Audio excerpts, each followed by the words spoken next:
যদি বিশ্ববিদ্যালয় প্রশাসন পক্ষপাতিত্ব করে থাকে তাহলে ছাত্র শিবিরকে এই নির্বাচনী আওতাভুক্ত করে প্রথম পক্ষপাতিত্ব করেছে। কেননা ডাকসু নির্বাচনের গঠনতন্ত্রের মূল উদ্দেশ্য যে প্রত্যেককে বাংলাদেশের স্বাধীনতা সার্বভৌমত্বে মূল্যায়ন করতে হবে, বিশ্বাস করতে হবে। 5ই আগস্ট পরবর্তী সময় গণতান্ত্রিক বাংলাদেশ অগ্রযাত্রায় তারা স্বাধীনতাকে কীভাবে মূল্যায়ন করছে সেটি কিন্তু আমার মূল্যায়নের বিষয়।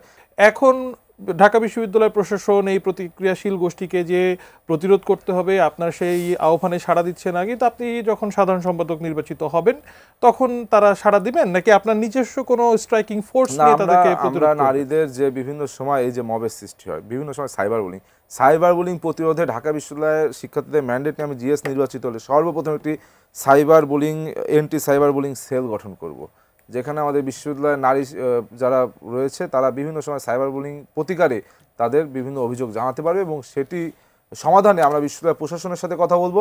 এবং আপনি জানেন এই সাইবার বুলিং কিন্তু শুধু বিশ্ববিদ্যালয়ের ব্যাপার না, এটি আপনার বিভিন্ন সামাজিক যোগাযোগ মাধ্যমে হয়ে থাকে, এটি রাষ্ট্রেরও ব্যাপার। সুতরাং রাষ্ট্রের দৃষ্টিপাতও আমরা করবো। এমনকি আপনি জানেন যে আমাদের ঢাকা বিশ্ববিদ্যালয় নির্বাচনকে কেন্দ্র করে ঢাকা বিশ্ববিদ্যালয়ে 2-3টি গ্রুপ রয়েছে। ঢাকা বিশ্ববিদ্যালয় শিক্ষার্থী সংসদ 1, শিক্ষার্থী সংসদ 2, যেখানে বিশ্ববিদ্যালয় শিক্ষার্থীরা বিভিন্ন ধরনের পোস্ট করে বেড়ে, বিভিন্ন ধরনের তাদের সমস্যা, বিভিন্ন ধরনের আলোচনা তুলে ধরে। কিন্তু আমরা দেখতে পেয়েছি এই যে গ্রুপগুলো, এগুলো আনঅফিসিয়াল, বিশ্ববিদ্যালয় কর্তৃক অথরাইজড না, কিন্তু বিশ্ববিদ্যালয়ের মোস্ট অফ দ্য স্টুডেন্টস কিন্তু এগুলো ব্যবহার করে এই প্ল্যাটফর্মগুলো। কিন্তু সেখানে আমরা দেখেছি বিভিন্ন বট আইডিতে ভরে গেছে, যারা বিশ্ববিদ্যালয়ের শিক্ষার্থী না তারা সেখানে যুক্ত হয়েছে। এই জন্য নির্বাচন কমিশন কিন্তু লেভেল প্লেইং ফিল্ড নিশ্চিত করার জন্য বিটিসিএলকে তারা আবেদন জানিয়েছে যেন এই গ্রুপগুলো বন্ধ করে দেওয়া হয়। কিন্তু আমরা দেখতে পেয়েছি ঢাকা বিশ্ববিদ্যালয় শিক্ষার্থী সংসদ থেকে ঢাকা বিশ্ববিদ্যালয়ের নাম উঠিয়ে এখন শিক্ষার্থী সংসদ নামে গ্রুপ চলছে। এরকম ঢাকা ডিউ আপডেট নামে একটি পেজ রয়েছে, সেটি ডিউ তুলে এখন ঢাকা আপডেট করা হয়েছে। ডিউ ডায়েরি নামে একটি পেজ রয়েছে, সেখানে ডিউ তুলে দিয়ে ঢাকা ডায়েরি করা হচ্ছে। অর্থাৎ বিশ্ববিদ্যালয় প্রশাসন বলছে কিন্তু বন্ধ করতে পারছে না। এই ধরনের গ্রুপের অনুসারীরা বা এরাই কি আসলে বলছেন যে প্রশাসনের বিরুদ্ধে পক্ষপাতিত্বের যে অভিযোগ তোলা হচ্ছে, আসলে যেটার তীর অনেক ক্ষেত্রে আপনাদের দিকেও অনেকে দিচ্ছেন, কি বলবেন? প্রশাসন পক্ষপাতিত্ব করছে, এটা কারা বলেছে?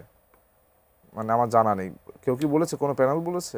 বৈষম্য বিরোধী মানে ছাত্র সংসদের পক্ষ থেকে বা ছাত্র শিবিরের যে প্যানেল আছে তাদের পক্ষ থেকে বলা হচ্ছে যে ছাত্র শিবিরের কথা বললেন। ছাত্র শিবির যদি পক্ষপাত দুষ্টের আচরণ জানিয়েছে কিনা, আমাদের দিকে তীর দিয়েছে কিনা জানি না। যদি বিশ্ববিদ্যালয় প্রশাসন পক্ষপাতিত্ব করে থাকে তাহলে ছাত্র শিবিরকে এই নির্বাচনী আওতাভুক্ত করে প্রথম পক্ষপাতিত্ব করেছে। কেননা ডাকসু নির্বাচনের গঠনতন্ত্রের মূল উদ্দেশ্য যে প্রত্যেককে বাংলাদেশের স্বাধীনতা সার্বভৌমত্বে মূল্যায়ন করতে হবে, বিশ্বাস করতে হবে। কিন্তু আমরা দেখেছি শিবির বিভিন্ন সময় 5ই আগস্টের পরবর্তী সময় বিভিন্ন ম্যাগাজিন বের করেছে, যেখানে বলেছে 71-এর মুক্তিযুদ্ধে একটি ভুল বোঝাবুঝি ছিল, 71 একটি মিসআন্ডারস্ট্যান্ডিং ছিল, তারা স্বাধীনতা যুদ্ধ চায়নি। এবং স্বাধীনতা যুদ্ধ কিন্তু তাদের পূর্বের কর্ম কি সেটা নিয়ে আমি আলোচনা করব না। কিন্তু 5ই আগস্ট পরবর্তী সময় গণতান্ত্রিক বাংলাদেশ অগ্রযাত্রায় তারা স্বাধীনতাকে কীভাবে মূল্যায়ন করছে সেটি কিন্তু আমার মূল্যায়নের বিষয়। আমরা দেখছি তারা বিভিন্ন সময় বাংলাদেশের স্বাধীনতা সার্বভৌমত্বকে ছোট করছে, হেয় করছে। সুতরাং বিশ্ববিদ্যালয় প্রশাসন যদি পক্ষপাতিত্ব করে তাহলে তো শিবিরকে অন্তর্ভুক্ত করে পক্ষপাতিত্ব করেছে।